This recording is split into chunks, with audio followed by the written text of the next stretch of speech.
બરોડાની ઘટના મામલે ગૃહમંત્રીએ બરોડાની વાત કરતા ભાવુક થયા હતા। ગૃહમંત્રી દ્વારા આપવામાં આવેલ નિવેદન અનુસાર મારી ગુજરાતની દીકરી સાથે જે ઘટના બની છે તેનાથી મારું લોહી ઉકળી ગયું છે।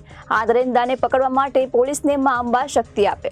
બરોડાની ઘટના મામલે ગૃહમંત્રીએ બરોડાની વાત કરતા ભાવુક થયા હતા। ગૃહમંત્રી દ્વારા નિવેદન આપવામાં આવ્યું છે કે મારી ગુજરાતની દીકરી સાથે જે ઘટના બની છે જેનાથી મારું લોહી ઉકળી ગયું છે। આ દરિંદાને પકડવા માટે પોલીસને મા અંબા શક્તિ આપે। મા અંબાના ચરણોમાં વંદન કરીને કોઈ પણ ખૂણામાં છુપાયેલા આરોપીઓને પકડી પાડીશું। આપણી પાસે રાજનીતિ પાસે અનેક મોકા હોય છે। નવરાત્રીના તહેવારમાં પાવન પર્વને કોઈ બદનામ કરે તેવું કામ નહીં કરતા। મા અંબા અને ઘરે રહેલી માનો વિચાર કરીને કોઈ ખોટું કામ નહીં કરતા।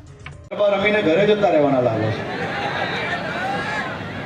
તો બધા જ એક સાથે બે હાથ એક સાથે ઉપર કરીને મા અંબાના નારા આપણે સૌ લોકો સાથે મળીને લગાડીશું। બોલ માડી અંબે, બોલ માડી અંબે, બોલ માડી અંબે, અંબે માત કી। હું આજે મારા સુરત શહેરના સૌ નાગરિકો વતી સુરત શહેર પોલીસ પરિવારને સુરત શહેર પોલીસ કમિશનર શ્રી, એમના પત્ની અને એમની આખી સુરત શહેરની પોલીસની ટીમને શહેરના સૌ નાગરિકો વતી ખૂબ ખૂબ અભિનંદન અને આભાર માનવા આવ્યો છું। એ તમે કલ્પના તો કરો, પોલીસ દાંડિયા રમે છે ને, છે કે નહીં? કઈ અજબ ગજબની વાત છે કે નહીં?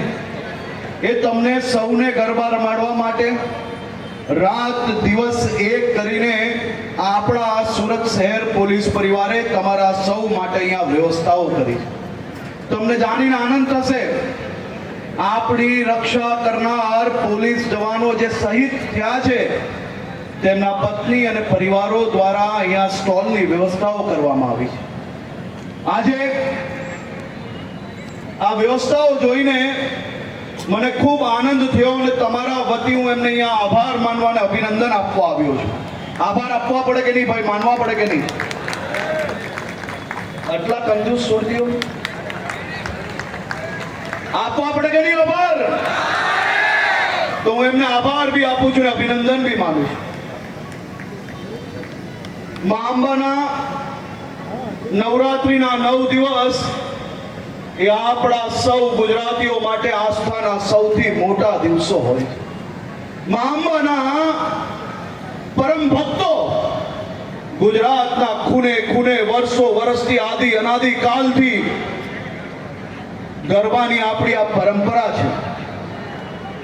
મારી ઉંમર ને મારાથી મોટી ઉંમરના અનેક લોકો એવા હશે કે જેને વર્ષો વર્ષથી મોડી રાત વહેલી સવાર સુધી ગરબા રમ્યા હોય। ત્યારે શેરી ગરબા હતા, આજે ગરબાનો રૂપ બદલાયો છે। આ ગરબા એ આપણી સૌની આસ્થાનું સૌથી મોટું કેન્દ્ર છે।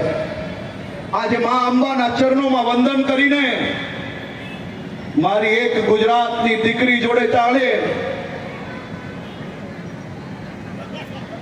જે પ્રકારની ઘટના બની છે, મા અંબાના ચરણોમાં વંદન કરીને, મા અંબાને પ્રાર્થના કરીને